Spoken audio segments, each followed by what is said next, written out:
joining us today. And of course, this is Mother's Day weekend coming up. So it's a very special time to recognize some very special people in our lives. So when you talk about Mother's Day, I got to think about flowers. And when I start thinking about flowers, I start thinking about annuals. So that's what we're talking about today. And you can see I'm surrounded by all this color and everything. And this is the thing to realize, with annuals, that is how we are going to add color to our gardens. Um, so I'll talk a little bit about what annuals are, how to use them, some tips for caring on them for them, and of course, your questions throughout the whole event here, throughout the whole afternoon. I keep saying morning because I'm just, it's a crazy time of year. Um, so annuals, what they do for us is they just, like I said, they produce color. Most of our perennials might give us a season of bloom. Of course, our trees and shrubs, provide a lot of structure, create the environments that are out there. Every plant serves its important role in the landscape. And you always hear me say, well, you need to have a little bit of everything. So when I talk about annuals, technically an annual goes from a seedling, that seed starts to grow, it reaches maturity when it blooms, and then after flowering, the seed is produced and the mother plant dies. And this whole life cycle from basically birth through death, you might say, takes place in one growing season. Now, a lot of what we talk about with annuals also includes plants that may technically be perennial or tropical. So things like the begonias I have here, or even the geraniums, the pelargoniums that you see there. In their own climate and milder climates, they would be perennial plants. They would continue growing, but because they're not cold hardy in our environment, we treat them as annuals. So annuals is kind of inclusive of both tropical perennials as well as the annuals that are here. Now, in terms of planting them, sometimes they have a little bit of this reputation. I hear people say, oh, I don't grow annuals, they're high maintenance because they have to be replaced each year. Well, that's a true statement, but I think there are ways that we can do this. I'm going to show you examples here in the landscape, how we can use them to really take advantage of the flowering power they have and the long bloom season and still make their care and management pretty easy. So I'm just going to kick this thing off here with a few pictures. They're going to show us examples of how we can use annuals in the landscape. So this was a display that was out at a local shopping center. This is kind of a classic example where they're massing these plants together, really trying to create an eye-catching focal point in there. I gave you a list of flowers in back there, the knockout roses, which of course are flowering shrubs with long bloom seasons. And then they set up this design with contrasting colors with variety, which of course are perennials. And then this series was of the annuals with the purple heart, that dark foliage in there, the bold colors of the vinca that's in there, and the sweet potato vine. So this is a nice eye-catching way to produce annuals, but these have to be rotated out at the end of each season because, again, the freezing temperatures kill it. So this is an example of what might be a higher maintenance kind of effort. But what we can do is take this same idea or this same concept and apply it to our home landscapes, but on a smaller scale. So again, I'm using some of my own front yard as an example. And then we'll see this in our next picture of where we just can, if we forward to our next slide. Okay. So here, this is a little bit of the same idea. You can see some pansies down in the foreground. These are actually a very pale yellow. This is an early spring. So here, these are cool season annuals. Pansies will actually overwinter. So the pansies had been planted in October the previous year, and then coming back the following spring. So what I have done is at the front of the bed, I left this little small area where I could rotate annuals through there to create a focal point. Nowhere near as extensive as what you were seeing in that shopping mall planting, but this is trying to take that same idea but bring it down to a smaller scale So it makes the maintenance easier overall. So it's basically a perennial garden with some evergreen shrubs, which is all very easy to care for, but I concentrate my efforts in that one area. So for example, here, pansies might go in for fall and early spring, and then that gets rotated out. We'll just forward the next picture where it shows essentially when they kind of start to fizzle out with the warm weather. So we kind of hit around this time of year in May or early June, I'll remove those pansies. And then I'd like to rotate in something different. I'm constantly experimenting, trying different things. Some things work better than others. And this particular time, because that's a kind of a part shade area, I wanted to rotate in there and try out some of these new disease resistant impatiens. You may know, probably do know that, for example, here at Merrifield, for about 7 years, we just stopped selling impatiens. They're fantastic to have as a summer annual in those shade environments. But we had the problem with the impatiens downy mildew. So that was a pretty deadly disease that went and spread throughout the garden impatiens. So we as a company for a period of several years decided, well, we're just not going to sell them. Because we don't want to be contributing to the problem out there, and we don't want to be selling you plants that are not reliably performing in your garden. So that went on until about 2019. In 2019, the breeders started to introduce some mildew-resistant varieties. They were very available in very limited quantities, but because I'm very interested in looking at the pest-resistant varieties, I thought, well, I'm going to grab some of those, put them in my garden, see how they perform. And I had this idea that, oh, I was going to create this kind of psychedelic thing where I intersperse the pink polka dot plant, and I'd have pink polka dot plants polka dotted in with impatiens, and it'd be this kind of bizarro display. I don't think it really worked, but it's fun to try things and see how it goes. The good news that came out of there is that the impatiens performed quite well. They held up throughout the whole summer, didn't have any disease problems at all, and glad to have those back and available to you. So we have those available now because, like I said, the first year we got maybe 3 or 4 flats of them. I grabbed some as soon as I saw them. You know, last year they were out in limited supplies. This year they're abundant and readily available, so they are back on the market there. But I put this as an idea where I talk about using annuals in a seasonal rotation so we can have that constant color, but doing it on a small, limited scale. And I'll just show you a couple other examples where I think annuals are just indispensable to our gardens. So color is the easiest way to create a focal point. And as I said, annuals are really the easiest and best way to create that color. So in here, this is the other side of the garden where I get more sun out there. I like the pink and yellow combinations. That's kind of what I primarily play with.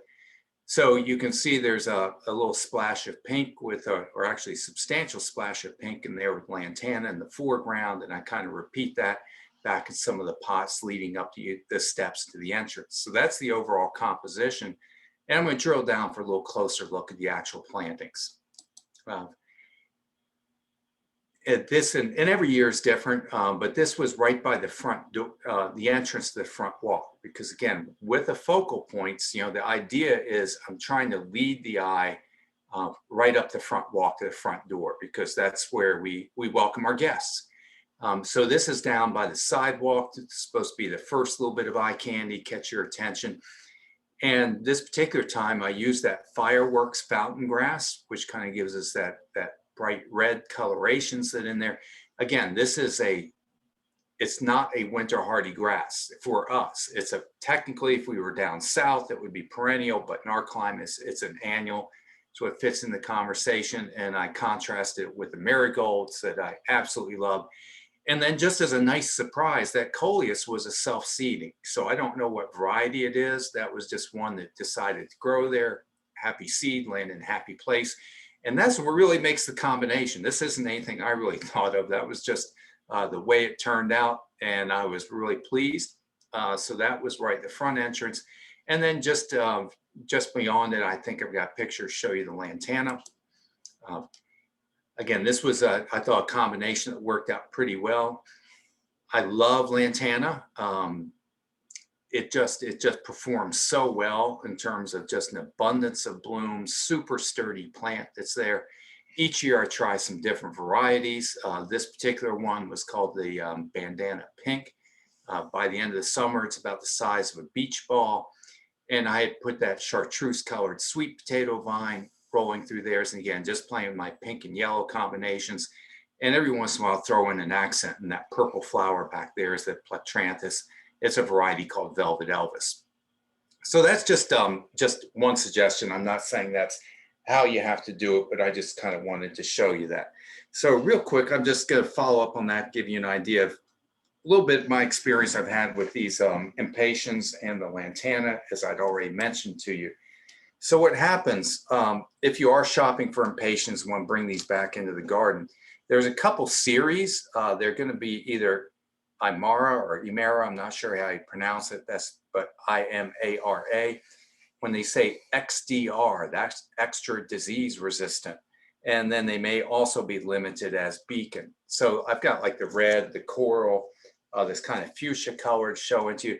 What I have found with these, they are not as prolific as the Impatiens that we had in the past. They're smaller, they're more compact, and we have a limited color scheme. So the good news is we've got sturdy, reliable, disease-resistant Impatiens. If I say the bad news, it really might be that, hey, your color palette is a little bit limited. They're not quite as prolific as what you may be used to, but in terms of performance, they are sturdy and rock solid. I also consider myself a little bit of a lantana expert. And I say that just because I play around, and each year I plant a different variety that's out there, play around different colors, and mostly that's how I learn. That's how we all learn. I encourage you, I'm sharing this because that's what I want you to do, is have fun, try some different things out there. So they have so many different varieties. So bandana, the one they show you in the picture, that's been my favorite because it's a big, robust plant, prolific in blooms. They came out with small ones they call bandito for containers, window boxes. And they're also nice, but they're just not big enough to get me excited about it. I even have some here that are called Little Lucky. So these are selections that were selected, for their compact growth for use in containers. There's some others, they're big and sprawling. And I've also planted and grown ones from, what they call the Luscious series, were named after food. They were good, but they are almost too compact, and I'm after a big show. So this year I'm trying one they call Bandolero. These are so good because they are heat and drought tolerant, they're disease resistant. When I talk about the flower power, what I see them do is they go through and you have this big profusion of blooms. Those flowers drop off. There's this little bit of recovery time for a few weeks, and then you get this other big show of blooms. They go through a little recovery and then they bloom again. So we just go through and bloom time and time again. So what I want to do, that's just a few thoughts on annuals in the landscape. Before I start talking about annuals in containers and pots, do we have any questions out there, any comments or your own ideas that you want to share? We do. We have a couple questions, and they're actually both about this tropicals that we treat as that could be perennials farther south, or it could be a shrub or something. So the first is, can you take geraniums and begonias? Can you overwinter them if you bring them into the garage over the winter? Kind of a yes and no answer. You can overwinter them. I'm not so sure about the garage. So geraniums, like this pink one, this big one that you see over here, those are overwintered in the garage. And even some people will take them, they'll yank them out of the ground, kind of knock the loose dirt off, and literally just hang them upside down in the garage and just keep them in that dormant state. Now they suffer through that process, but a lot of times they will survive, come back around and make it through to the next season. So I would definitely say give that a try with geraniums. Just pack them away in the garage, just keep them like sort of in a dormant state, and they should do pretty well. Begonias, I think you're gonna have much better success if you can bring them actually into the house where they can still get some indirect light. Begonias like cool temperatures. As long as we keep them above freezing, they're pretty good shape. but it's what I'm concerned about is the garage just being a dark area. But they actually make nice windowsill plants. If you can bring them into the kitchen or the dining room or something like that, keep them growing through the winter time and move them back out in spring. Absolutely, you can do that. Thanks, David. And the next question is actually about the hibiscus. So if someone gets a hibiscus, are there any that come back year after year if they want to treat it as a year-round plant rather than as a tropical that they only use part of the year? Yeah, so we sell 3 different types of hibiscus. The Rose of Sharon, or Althea, is a hibiscus. It is a winter hardy shrub for us. We sell the perennial hibiscus, which is herbaceous plant. It dies to the ground in the winter time, but it comes back and blooms for us, these gigantic blooms in July. But they're probably asking about the tropical hibiscus, and everybody loves that one because it gives you these vibrant colors. So that's where you're going to get the bright yellows and the oranges, and the brilliant red colors and everything. Those are the tropical hibiscus. They're pretty good down to even like 40 degrees. They'll even withstand a light frost, but they're not going to overwinter. Again, you can bring them into a garage as long as you can keep them, I'm going to say above 40. They'll stay in a garage basement environment. If they're in low light, they really shed all their leaves and everything, because this is a full sun plant. So when you bring it inside, they go through this dramatic shock and yellowing and shedding. But they'll pull through the winter, and then you get them back outside next spring. Thanks, David. Last question we have at the moment is, do you need to deadhead the lantana to continue the blooms? No, you don't. That's something I was going to talk about a little bit later, but since the question came up, traditionally, the answer is yes. Lantana would go to flower, it would produce seed, and then you had to deadhead it to keep it blooming. But that was the same with many of the flowers that we have, even like petunias, some of the older varieties. Annuals have this reputation of requiring you, when we say deadhead, that's pinching off the old spent blooms to prevent them from growing to seed. Because like I said, with an annual, it produces its seed and then it stops. Most of what you see in the marketplace now are basically their sterile selections. The plant breeders, to make life easier and better for all of us, work on producing these sterile varieties. So things like the bandana series that I was telling you, they blossom, but they're sterile. There's no seed produced. The flowers drop off, and then they just continue blooming. Many of our petunias, like I'm saying here, the supertunias, same thing, the wave petunias. These were some of the early introductions so they're more prolific in their flowering, get this continuous blooming, and we don't have to deadhead them. The same is true on most of the begonias that we sell. So these new vegetatively propagated varieties are easier, they're more prolific, they don't require the deadheading. I was also going to say that's a little bit to do with why the cost has gone up. When you start thinking, well, when I, 20 years ago, they weren't even, I could buy these for 99 cents or something.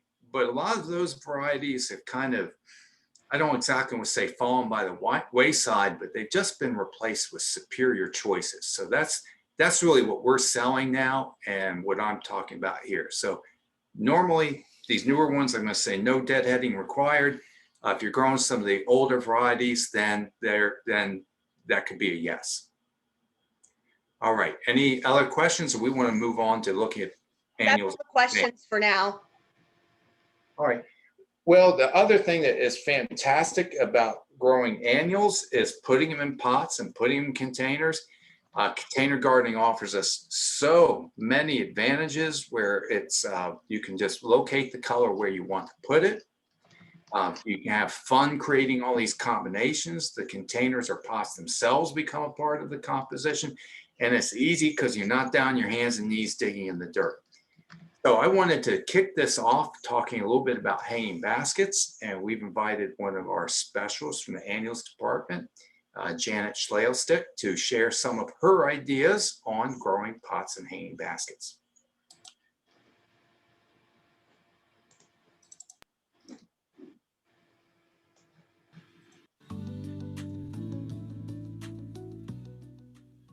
Hey Hey everyone, I'm Janet from the annual section here at Merrifield Garden Center. Today we're going to talk about hanging baskets, how to take care of them and how to have them look fabulous from spring to the end of summer. This is fuchsia. It is a gorgeous spring to early summer annual that likes shade, morning sun, and you'll have these gorgeous blossoms until about July. This is a dragon wing begonia. It has a gorgeous arcing habit. It is wonderful in shade and morning sun. This is a regular impatiens, sometimes called a common impatient. It is absolutely fabulous in very, very deep shade, but it also can take morning sun. These are New Guinea impatiens. We have a variety of different colors. This likes morning sun to shade, and it will be gorgeous the entire summer long with very, very little care. These are petunias and calibrachoa, gorgeous color combinations for a very, very sunny afternoon space. If it starts to get a little long, because these are trailing petunias, you can just pinch them back and they will fluff up more and still look elegant trailing. Lantana is one of my very favorite summertime flowers. It blooms throughout the entire summer in a very hot, sunny location. Butterflies and hummingbirds absolutely love it. And you know who doesn't love it? Deer. Portulaca loves sun and loves heat. And something else that loves it, hummingbirds and butterflies. It's a gorgeous plant to have when you have hot, blistering sun and nothing seems to grow there. This will. Hanging baskets need to be watered frequently. There is a lot of root mass here and it can dry out easily and you don't want your plants to dry out. So just like with humans, it's a good idea to start your day hydrated before you feel parched. The same goes for a plant. You don't want to have the plant get very dry and then water it because then it's playing catch up and that can stress out the plant. So just do your watering in the morning, and when you're watering, don't get the wand and just go over the top like that, because since you're going to be watering it almost on a daily basis, you don't want to flatten the flowers out. So we suggest using your watering can or your hose and put it as close to the soil as possible in many different places throughout the plant, including the middle, and let the water drain out. Hanging baskets need to be fertilized frequently. First off, when you first get your hanging basket, you can put a capful of Osmocote in around the soil. But then every 2 weeks, you need to supplement with a water-soluble fertilizer. We recommend Jack's Classic Blossom Booster or Jack's Classic 20-20-20 or a Miracle Grow. So that's Hanging Baskets 101. We have a ton of them here, both for sun and for shade. So come on into Merrifield and let us help you select the right plant for the right place, because we know plants and we're here for you.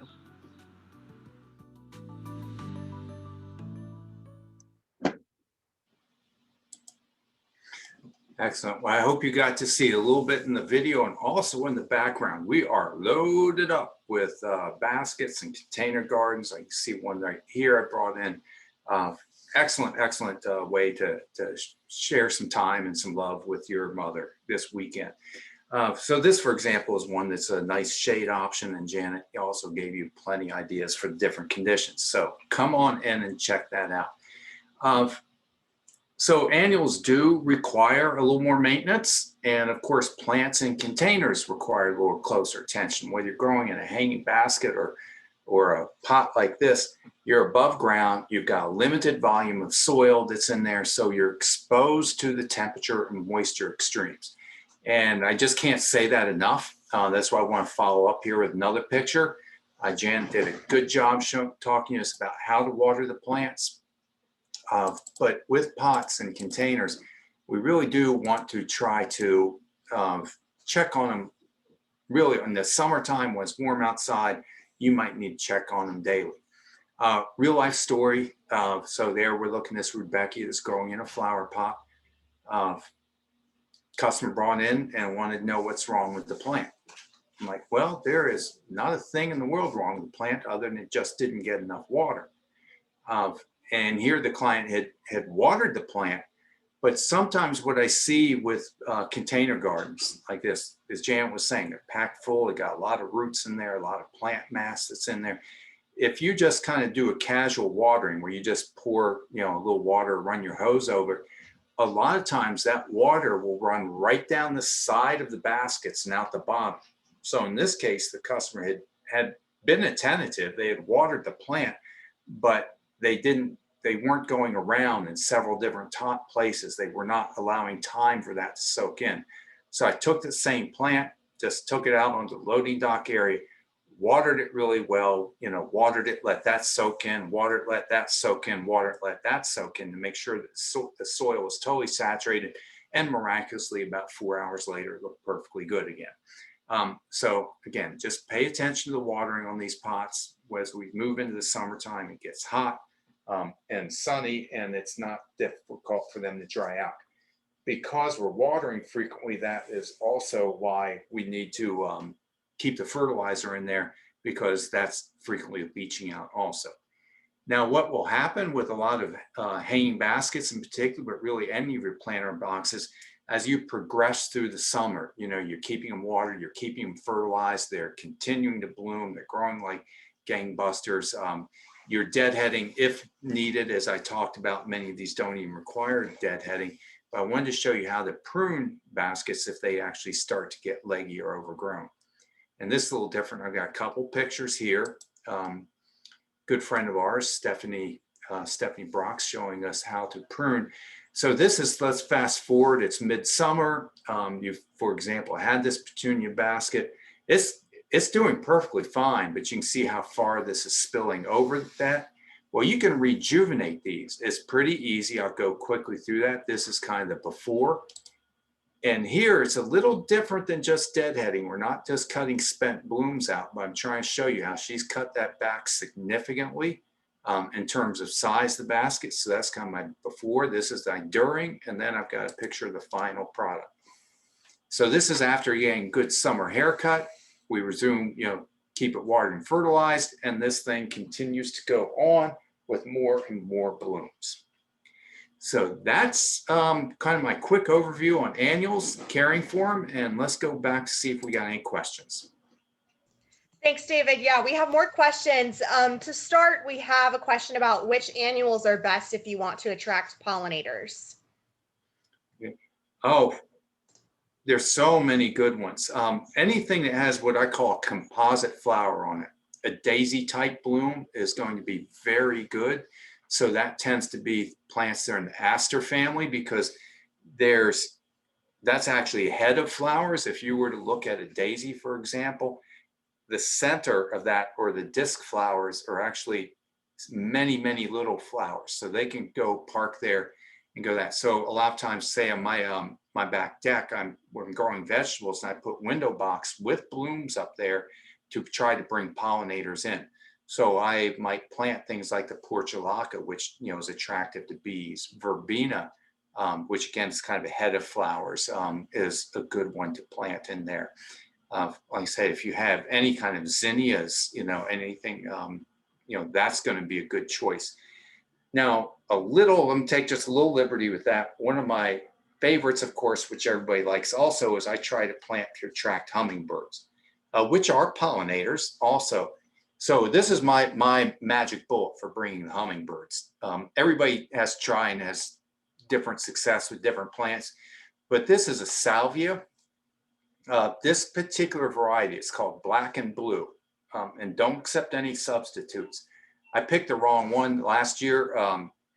It wasn't bloom, and I just saw the tag, and it was, I think it said bloom and blue. And I thought, oh, that must be it. It looked the same, but it was more of a magenta color. And for some reason, not a single hummingbird came to it. And you can see this is, that kind of violet blue color, but something about that really draws the hummingbirds in. So this is one that I always include in my garden. And I'm going to put hummingbirds into that pollinator catalog category. And of course, they like the lantana also. So just plant flowers. The pollinators love them all. But if, like I said, bees, you're looking for more of that disc type flower that's in there. If you're looking for hummingbirds, like I said, I've had good success with the salvia. I brought Angelonia in, which again has this kind of nice vertical spike on there. I've had good success with hummingbirds come after that as well. Bees go after the salvia. So really, they're all good. Thanks, David. Do you have any thoughts on moisture retention additives for containers and hanging baskets? Yeah, I use those. Basically, that's the polymers, you know, where it looks like a little looks like rock salt when you mix it into the pot or into the soil, and they will swell up to like 10 times their size and absorbing moisture that then they release back to the plants. I've found in my own experience, I can cut my watering by almost 50%. So let's pretend I had a hanging basket that in some extreme cases, and this isn't everybody, but extreme cases, you find you have to water that basket twice a day. If I put the polymers in there, I can usually reduce my watering to once a day. If I have pots that are drying out daily and I use the polymers, maybe I can go every 2 days on that. So it absolutely does work to make your life easier. The one thing that if you have not done this in the past, and the one that we sell is called Soil Moist, don't you can overdo it on that. You wouldn't believe how much these things can swell up. And they tell you put like 2 tablespoons into the pot, and you look at it and say, well, I'm going to put 4 in there. These things, they swell up, and then they'll swell up. And the first time, I know this because this is what I did. You know, you learn from your mistakes. They swell up so big, and they then look like these big globs of Jello. And it can be, if you overdo it, then they start to spill over the top of the pot. And then when they get on the deck or the pavement, they are slippery and they can be a risk. So don't do what I do. Actually read and follow the instructions. And if you're making your own pots and containers, what we really like to do is kind of mix them in lower in the soil profile, but then the top couple inches of soil, we don't really put polymers in there because they'll ooze up and spill over the pot. But that is definitely a way to make it easier on you and reduce your frequency of water. That makes sense. Thanks, David. The next question is from someone who has slim window boxes that are in full sun. Do you have any recommendations for plants that would do well in that sort of a situation? I've got kind of a love-hate relationship with portulaca. That's one that Janet mentioned as being very heat and drought tolerant. It would do well in a skinny planter box. Vibrant colors. There is all these wonderful things to say for it. I've backed away from it though because I'm not home very much. And what happens like portulaca, it's open kind of in the late morning, midday, but I never get to see it because I'm not home during the day. I'm at work. So I got a little bummed out with it last year. I've been growing for 3 years. I'm just stubborn. And finally I realized, well, everybody except me is getting to enjoy that. So I moved away from it. Verbena can be really pretty heat and drought tolerant. That makes a nice plant to spill over. Trying to think that's in there. Some lantana is very drought tolerant, but you want to make sure you got some of the small varieties. Marigolds even hold up pretty well in hot, sunny conditions. Again, the more soil volume you have, the more moisture holding capacity you have, the more roots you have. I don't like the slim part of what you're saying, but sometimes what you got to do. I use window boxes, but I use the deep ones that have more volume for the moment. You could also try mixing some of those soil moist crystals in there to help retain the water also. Thanks, David. All right, next question is from someone who has terrible luck with the Gerber daisies. She wants to know if you have any advice. She said they don't die, but they don't really bloom very long either. Yeah, I don't grow them. I mean, this is the thing, you guys, I've been doing shows long enough to if I have to work at it, it's not in my garden. It's just not going to happen. I show you this stuff that works. I love the Gerber daisies. They're beautiful, but they're susceptible to mildew. They kind of suffer in our high temperatures. I look at it as just a temporary plant, not something I'm going to try to grow all summer. Two thoughts. Now there's a plant that's called sometimes blue-eyed daisy or osteospermum.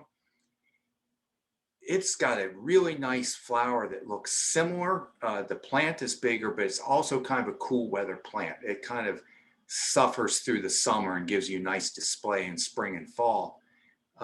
Blanket flower or gaillardia is a perennial, which has a similar kind of look.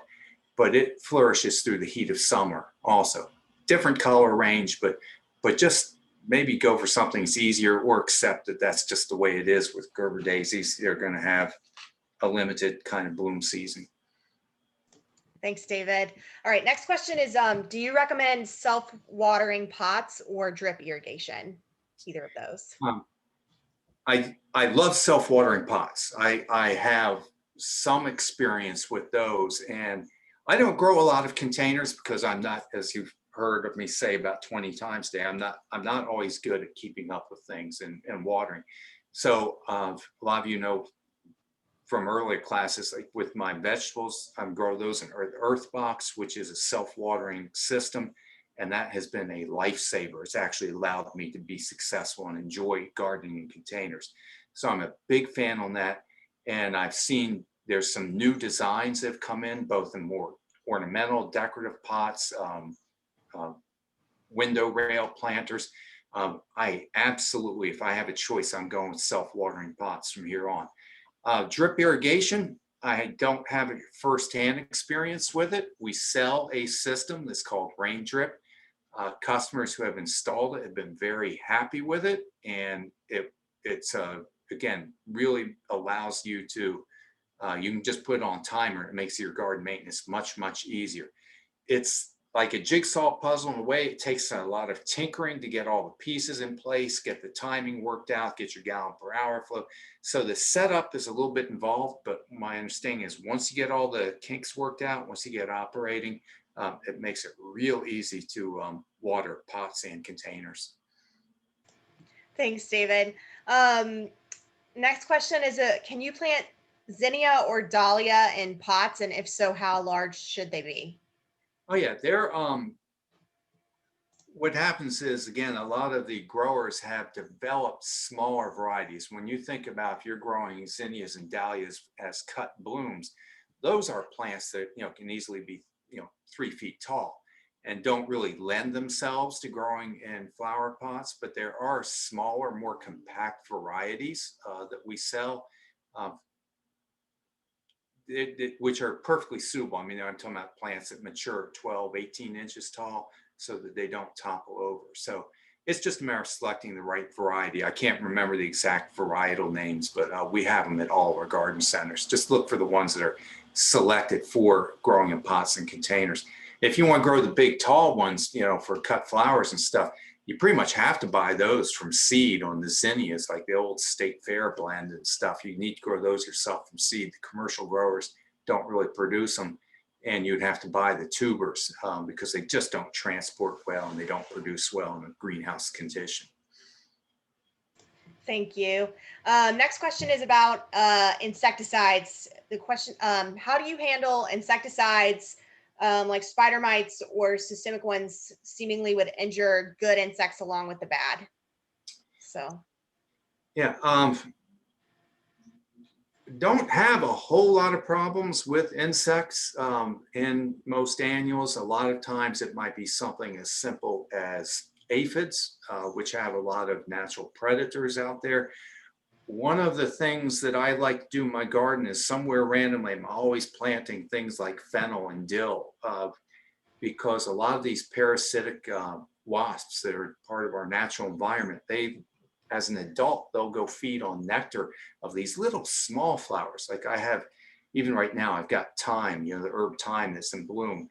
And I leave it there because a lot of our native bees, a lot of the pollen, a lot of the predatory bees and everything go after some of these small blooms. So I try to set myself up for success, is what I'm saying, by having a diverse landscape. When you do run into things like aphids, which, like I said, let's say they've gotten out of control beyond what the predators are taking care of. Things like an insecticidal soap or horticultural oil, even neem oil, anything takes care of those. Mites are a little more challenging. That's a little more difficult because while the oils work on them, you really need to get on the underside of the leaves. And when you're talking about densely grown plants, that's a hard one to do. If I run into a big problem like that, I usually just toss those plants out, put something in its place. Some of the organic products, let me say, I'm a big fan of Captain Jack's Dead Bug Brew. The spinosad is the active ingredient in there. Even neem oil are highly toxic to bees. Just because they're natural doesn't mean that they're bee safe or something. So if I'm using those products, we want to do this in the very early morning or late in the evening when our pollinators are not active, because most of the bees and butterflies are active during the daytime hours. And so this is another step you can take, even the natural products, to avoid contact. And that is to try to go early or late when there's no activity out there. That's good to know. Thank you. The next question is about pinching coleus and zinnias. They wanted to know if there's a method for pinching them so that they get more full. Yeah, I've got, I think I've got coleus here. It's a good example of, well, you can't really see that, but if you could see into this, because this is pretty densely grown, these leaves, they're in pairs. You know, every place there's a node, there's 2 leaves, 2 leaves, 2 leaves. They're just ranked up like that. And so at each node or each place where there's a, but you can just pinch that right above the node like that. And then these 2 are going to sprout. So wherever you pinch it, you just pinch it right above where a leaf has emerged. There's a bud there, and then those buds will break, you know, or I can go down to the next layer. So when we pinch the top out like that, again, you probably can't see it, but now I have 2 surrounding plants that will bush out. The exact opposite might occur, again, let's say we're talking about zinnias. If you wanted to grow zinnias for cut flowers, then you would actually be disbudding. You want to limit the branching. They're trying to get a long straight stem to get larger blooms in there. So florists will actually try to discourage the branching. They want to get long stems, larger blooms. But if it's in a garden setting, exactly what you're talking about here, just pinch them off with your fingers or a pair of scissors, and that plant will bush out. One of the things we'll probably talk about when we get around to pruning perennials, around May, June is coming up. I'll go in and some of our tall, floppy perennials, things like phlox and sedum, and a little bit later after blooms, the Amsonia, I'll prune those back to keep them bushier. So yeah, you can prune throughout the growing season. You can do that with annuals. You can do it with perennials. It may temporarily stunt their flowering, but they'll pop back out and resume blooming, you know, within a few weeks. Thanks, David. All right, we have a question from a customer who's growing sunflowers from seed. She wants to know when it will be okay to put them outside. So I'm taking that question that you're growing them inside, you know, that they're talking about, I guess, in Centerville, where I am, and check your local forecast, you know, Friday night, now I think they're talking about, you know, 39 or 40 degrees, Friday and Saturday night. That's really kind of getting to the lowest limits on some of these warm plants like coleus and sunflowers and everything. I do think once we get out of Mother's Day weekend, the worst is really behind us. And so that would be a time for tomatoes and basil and sunflowers and things like that. I think you can move them outside.